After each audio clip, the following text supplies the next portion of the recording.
Hello friend, welcome back to Toyota Maintenance YouTube channel. I have outside 1997 Toyota 4Runner, which is 4-wheel drive, and I have here brand new starter for it. And it seems to be there's some myth between the people that this is super hard to replace on that 4-wheel drive vehicle, so let's go together and see if it's true. For a job like this, unfortunately, I have to disconnect the battery. So hopefully I will not lose any settings on the radio or something. And I'm going slightly lift the passenger front side. I'm going to remove this wheel.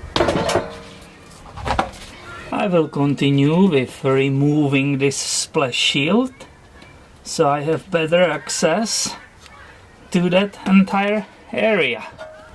And that gives me way better view of the starter. You see that shiny part, that green sticker? I cleaned it for you so you can recognize that.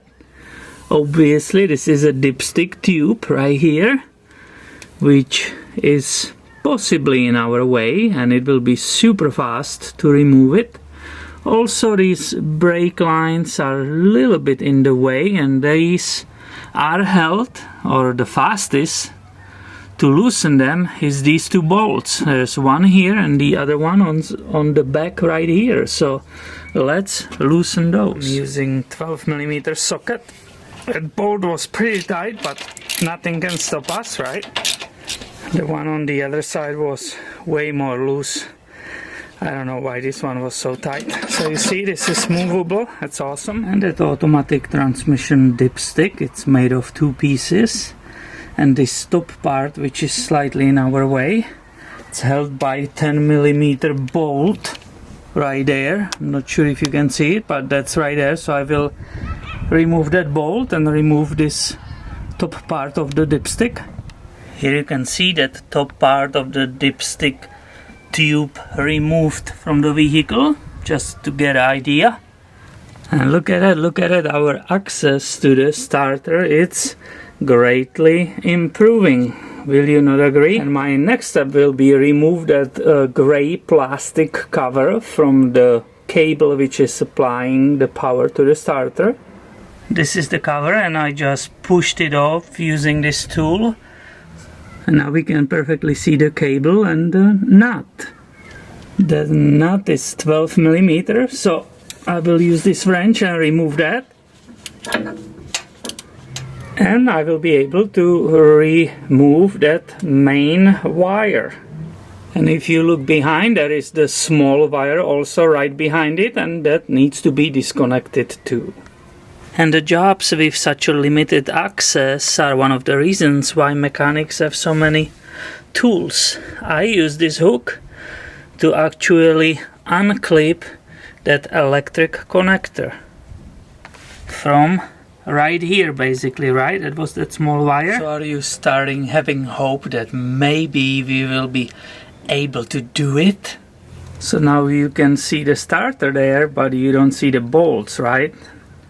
Well, here is how the starter, it's basically sitting there, and it's held by two bolts which are coming through here, one and the second, and there is a thread in the starter right here, and these bolts are holding it into place. And those bolts are located behind that pipes, the exhaust pipes, so I cannot show you where exactly they are and how to get to them. What I know, that bolts holding the starter are 14mm, and in order to get to them I need all kinds of extensions, and I need this kind of wobble socket. I'm getting under the car right now, so I brought my 6-ton jack stand obviously for extra safety. And as we said, it's not so bad. I hope I can at least show you. This is one of those 14s, and the other one, it's right there. So I will go ahead and remove them, which will release the starter. Here you can see the extension coming to the top bolt.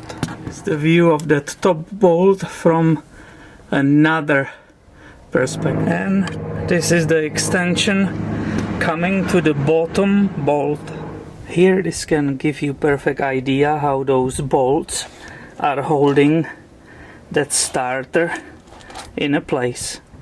And here you can see how that starter slightly dropped down after I removed both of those bolts.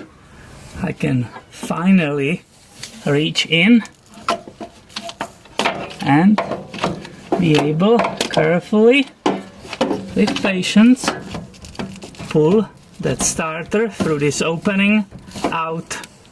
Here you can see both units side by side, just for comparison.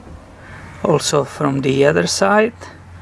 And now I can start wrestling that brand new starter back in the position through that small opening. And basically going just backwards what was done until now. Is that job easy? No. Is that job doable? Of course. But it's definitely not for a beginner. That's for sure. So my friend, thanks for watching. Stay tuned, be subscribed because I have way more videos coming your way soon. See ya!